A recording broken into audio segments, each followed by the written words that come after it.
Confrontant, dérangeant, divertissant. Richard Martineau, il brave l'opinion publique depuis plus de 3 décennies.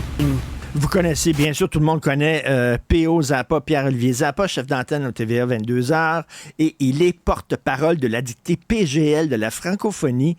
Il est venu nous voir en studio avec son mini-mi, avec son fils de 5 ans qui lui ressemble comme 2 gouttes d'eau. Bonjour Richard, salut Romain. C'est Romain. Romain. C'est incroyable, c'est vraiment, tu ressembles à ton papa, ça n'a pas d'allure. Qui m'accompagne pour découvrir le merveilleux monde de la radio et des médias, Richard. Est-ce que tu parles aussi bien que ton papa? Oui. Il est très drôle. P.O., bien sûr, tu es porte-parole de la dictée PGL, la francophonie. Ça fait combien de fois? C'est ma 2e année comme porte-parole. C'est la 3e édition de la dictée PGL de la francophonie. Et c'est une dictée qui s'adresse aux gens en entreprise, parce que souvent, quand on entend dictée PGL, on pense à Romain, on pense aux jeunes qui, à l'école primaire, vont faire des dictées PGL. Mais là, cette dictée-là, elle est pour les gens en entreprise. Mais moi, je trouve l'idée d'être allé te chercher comme porte-parole, c'est génial, parce que effectivement, tu as un amour de la langue française, on le sait. Écoute, il y a quelqu'un qui nous a quittés récemment, Jacques Duval, qui parlait de sport automobile, et ce gars-là, c'était le René Le Cavalier du sport automobile. Et c'était une idole pour moi, Jacques Duval. Quand j'étais jeune, je collectionnais les guides de l'auto. Jacques, lorsque j'ai eu l'occasion de le rencontrer pour faire des entrevues sur les Tesla ou sur les véhicules électriques, là, je me souviens, c'était des entrevues que j'ai adorées. C'est quelqu'un qui transmettait sa passion, notamment à travers les mots. Et de là, l'importance des mots, de bien nommer et de profiter de cette belle langue et de ce qu'elle nous offre. Et s'il y a un milieu où il y a beaucoup d'anglicisme, c'est bien le milieu de l'automobile. Oui, exactement. Le galloper, le windshield. Les bearings. Le hood, etc. Là. Et lui a appris aux gens à utiliser les mots français. Et d'ailleurs, l'exercice de la dictée PGL de la francophonie, c'est un exercice qui est offert aux entreprises. Il y a 2 dates. Le 1er mars, c'est une dictée en entreprise que j'aurai l'occasion de lire, donc ça se fait à distance. Et les gagnants dans chacune des entreprises envoient leurs finalistes pour la grande finale le 22 mars. Mais le 1er mars, ce qui est intéressant, Richard, c'est qu'on aura l'occasion de s'interroger dans nos milieux de travail sur la place qu'occupe l'anglais. Alors, tu parlais du lexique des garagistes. Là.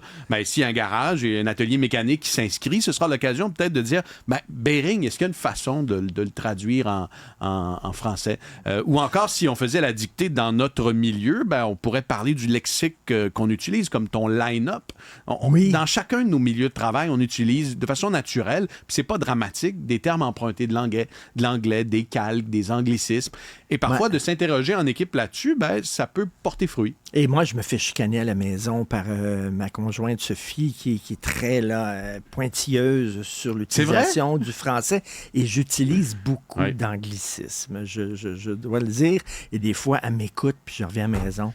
Je passe par là. Elle me dit vraiment, Richard, là. Donc, et ce que j'aime de l'exercice, c'est qu'on n'est pas là non plus pour faire la leçon. C'est ça, parce que quand on entend dicter, là, c'est comme un devoir. C'est comme le sirop Lambert, ça goûte mauvais. Là. C'est peut-être efficace, mais ça goûte mauvais. Il y a un côté ludique à ça. On va avoir du plaisir en faisant une dictée. Je pense qu'on a peut-être en mémoire les dictées au secondaire, au primaire, où il y avait un stress, où le maître, l'enseignant, là, allait voir chacune des coquilles puis nous faire recopier 5 fois. D'ailleurs, Romain, l'an prochain, tu vas commencer des dictées. Hein? J'espère que tu vas être bon. Hein? Ah ouais? Tu vas être bon? Comme ton papa. mais la dictée, en effet, la dictée PGL de la francophonie, c'est un cadre ludique, puis c'est l'occasion de se frotter aux collègues. Puis ensuite, en finale, c'est sérieux, l'an dernier, Richard, il y avait des présidents d'entreprise dans la salle qui s'assoyaient. Puis là, évidemment, il y a des pièges et il y a de la stylistique et tout ça. Alors, j'ai hâte de voir. Stimulant. Michael Rousseau va participer probablement. Écoute, j'ai la confirmation qu'Air Canada est inscrite. À la dictée PGL. Pour vrai. Et c'est une belle nouvelle. Parce qu'il faut rappeler, c'est P.O. Zappa qui a tenu le micro là, et qui a demandé à Michael Rousseau comment se fait que ça fait si longtemps que vous habitez à Montréal et vous ne parlez pas français. Et là, ça a parti une histoire. Il y a encore des échos de cette histoire-là. Disons que ça a réveillé certains dirigeants d'entreprise. Mais j'étais content parce que donc, Air Canada est inscrite. La compagnie est inscrite à la dictée PGL, va envoyer une équipe et il y aura un représentant à la grande finale. Montréal. Et je suis très heureux de voir cette mobilisation-là autour de la dictée. Il y a de très grandes entreprises, le Cirque du Soleil, le CN, IKEA, Air Canada qui participent à l'exercice. Et ultimement, les fonds recueillis vont dans le développement d'outils pédagogiques et dans des projets, dans des écoles défavorisées du Québec, des projets porteurs pour nos jeunes. Est-ce que Cube, est-ce qu'on participe à ça? On n'a pas eu de mémo. C'est pas vous l'agenda. inscrire. J'espère qu'on va participer, certains. Ben oui. Écoute, j'aimerais ça corriger ta dictée, Richard. Et celle de Sophie, un duel. Et qui a écrit le texte de la dictée? Le nom m'échappe. C'est quelqu'un de HEC Montréal qui est une experte des dictées, qui en a fait pendant longtemps. Et là, il y a plein de pièges, c'est ça, là? Et la première dictée porte sur le thème de l'intelligence artificielle, le 1er mars. Et il y a tout un lexique autour de l'intelligence artificielle. Parce qu'il y a des pièges. Tu sais, la fameuse dictée de Bernard Pivot, on sait, chaque année, Bernard Pivot avait sa dictée. Puis, tu sais, c'est comme, on dirait qu'ils s'amusent, ces gens-là, qui font des dictées à mettre des pièges en sachant que tu vas tomber dedans. C'est ça le bonheur. Et l'autre aspect, Richard, c'est qu'on a perdu l'habitude de l'écriture manuscrite. Alors, il y a bien des gens qui me disent, lorsqu'on s'assoit pour faire la dictée, de reprendre le crayon avec la gomme à effacer. Moi, c'est seulement quand je signe des chèques. C'est tout. Non, mais vraiment, quand je vais voir mon comptable, c'est la seule fois que je ton livret pas loin.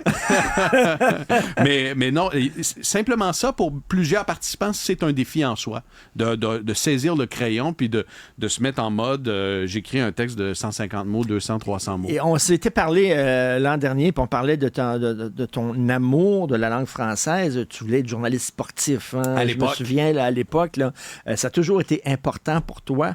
Est-ce que ce côté-là, génie en herbe, gars qui sait tout, qui parle bien, premier de classe et tout ça, est-ce que ça a été lourd à porter quand tu étais jeune? Assis-toi, pleure et dis-moi que tu as été intimidé. Oui, j'ai déjà été la cible de certaines moqueries, jeune à l'école primaire, comme bien des jeunes. Mais ce que je pense qui est le plus important, puis ce que j'essaie d'inculquer à mes enfants, comme à Romain, c'est de se développer une confiance en soi. C'est de se développer une confiance en soi et c'est d'aimer l'école. Je pense que peu importe si on est bon ou on n'est pas bon à l'école, le fait d'aimer s'y rendre, le fait d'y trouver un milieu de vie stimulant, de développer ses intérêts, pour moi, les performances académiques, ça n'a jamais été un objectif en soi, une fin. C'était plutôt un moyen de me rendre où je voulais aller dans la vie. J'ai grandi dans une salle des nouvelles. Je savais très tôt que je voulais être journaliste. Mon père était caméraman. Alors, pour moi, l'école, ça a été une façon d'avancer, d'apprendre à faire du montage. Je savais que la langue allait être un outil. Donc, j'ai adoré mes cours de français. Un beau cadeau que la vie nous fait quand on sait très tôt ce qu'on veut faire dans la vie. C'est vrai. Ça aide énormément. Ça aide énormément. Tu mets tes objectifs et tu dis, c'est ça que ça me tente. Et je vois des fois des jeunes et ils savent pas trop exactement. Et l'école doit être ce milieu-là en 2024 où on offre aux jeunes la possibilité de découvrir leur passion et de développer leur talent. Et il faut mettre l'accent là-dessus. Écoute, donc, c'est quand? Rappelle les dates. 1er mars, c'est la première dictée en entreprise. Et la deuxième, c'est le 22 mars à HEC Montréal. À vos crayons, tout le monde. Et j'ai hâte de corriger ta dictée. Je fais déjà de l'anxiété. Est-ce que les résultats vont être connus? Le gagnant ou la gagnante sera connu. Et parfois, écoute, il y a des gens qui réussissent un défi sans faute. C'est exceptionnel. Il y a des gens qui ont une maîtrise. Et il y a des nouveaux arrivants aussi qui m'étonnent, qui m'épatent, Richard, qui ne maîtrisaient pas le français il y a quelques années, qui aujourd'hui arrivent avec des sans fautes. Ça démontre à quel point c'est un exercice très fédérateur que celui de la dictée PGL. Fantastique. On va pouvoir connaître les résultats d'Air Canada, des gens qui ont participé à Air Canada. Si tu me signes un chèque. Je suis désolé. Et Romain, est-ce que ça te tente qu'est-ce que tu aimerais faire plus tard, toi? Tu sais pas, hein? Pas encore. Tu es un peu jeune, là, 5 ans quand même, tu as le temps, là. Mais regarde bien ton père aller. C'est un excellent modèle, ton papa, je te dis, là. Merci beaucoup, Richard. Ton fils est tout à fait charmant. Merci des bons mots. Salut.